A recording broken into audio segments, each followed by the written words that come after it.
REET 2021 paper leak प्रकरण की जांच सीबीआई से कराने की मांग को लेकर भारतीय जनता पार्टी की ओर जयपुर में बड़ा प्रदर्शन किया गया। मंगलवार 15 फरवरी को हुए इस प्रदेश व्यापी विरोध प्रदर्शन में हजारों की तादाद में कार्यकर्ता शामिल हुए। भाजपा मुख्यालय पर सभा करने के बाद हजारों कार्यकर्ता और पार्टी के नेताओं ने विधानसभा की ओर कूच किया, लेकिन पुलिस ने किलोमीटर पहले ही 22 गोदाम सर्किल के पास बैरिकेड्स लगाकर रोक दिया। गुस्साए कार्यकर्ताओं ने पुलिस की ओर से लगाए गए बैरिकेड्स उखाड़कर फेंक दिए। बीजेपी के कार्यकर्ता बैरिकेड्स तोड़कर आगे बढ़ने की कोशिश करने लगे तो पुलिस ने वाटर कैनन से पानी फेंक कर रोक दिया। बाद में सैकड़ों कार्यकर्ताओं को पुलिस हिरासत में लिया गया। भाजपा द्वारा विधानसभा के बाहर प्रदर्शन किए जाने के दौरान मुख्यमंत्री अशोक गहलोत सदन में थे।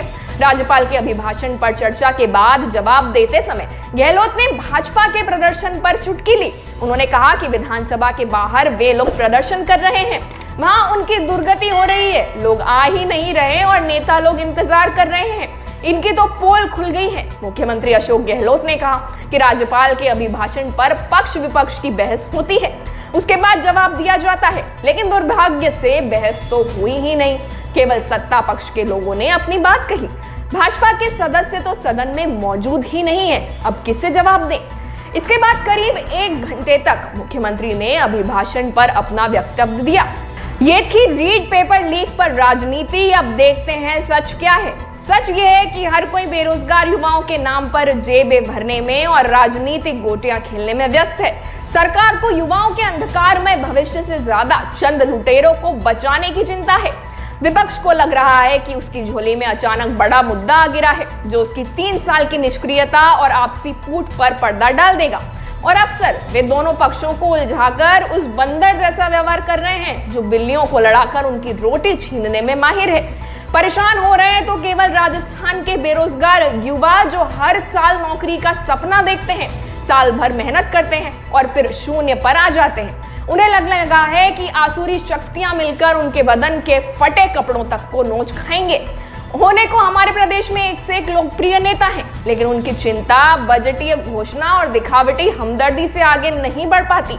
उन्होंने और राज्य के बुद्धिमान अफसरों ने मिलकर जैसे लक्ष्य बना रखा है कि राजस्थान के युवाओं को रोजगार देना ही नहीं है, सारे संसाधनों पर केवल उनका हक है। हर साल भर्ती खोलकर सपने दिखाए जाते हैं, लाखों युवाओं से आवेदन पत्रों और फीस के नाम पर करोड़ों रुपए ले लिए जाते हैं, फिर परीक्षाएं रद्द हो जाती हैं, पर इन करोड़ों रुपए का कोई हिसाब नहीं देता। अपराध नेताओं और अफसरों का भुगतते हैं गरीब युवा। अब तो ये लगता है कि प्रश्न पत्रों को लीक भी सोची समझी योजना के तहत कराया जाने लगा है, ताकि युवाओं से फीस के नाम पर इकट्ठा पैसा हड़पने का मौका मिल जाए। कांग्रेस की मौजूदा सरकार के शासन में सबसे पहले पुस्तकालय भर्ती परीक्षा का पेपर लीक किया गया, फिर जेईएन परीक्षा का। 2021 में एसआई की भर्ती परीक्षा हुई तो फिर पर्चा लीक हो गया। उसके बाद पहले पटवारी परीक्षा और अब अध्यापक पात्रता परीक्षा यानी रीट का भी वही हश्र हुआ। इस मामले में भाजपा भी कम नहीं रही। उसके शासन में आरएएस परीक्षा 2013 में पेपर लीक हुआ। 2018 में कांस्टेबल परीक्षा निरस्त की गई। कनिष्ठ लेखाकार की 2013, 2015 व 2016 परीक्षाओं का भी यही हश्र हुआ। क्लर्क ग्रेड द्वितीय की परीक्षा का पर्चा भी आउट हो गया। जेल प्रहरी भर्ती परीक्षा का भी ऐसा ही अंजाम हुआ। दोनों सरकारों में इस बात की भी होड़ लगी रही कि उनका शासन आते ही परीक्षाओं का पैटर्न बदल दिया जाए।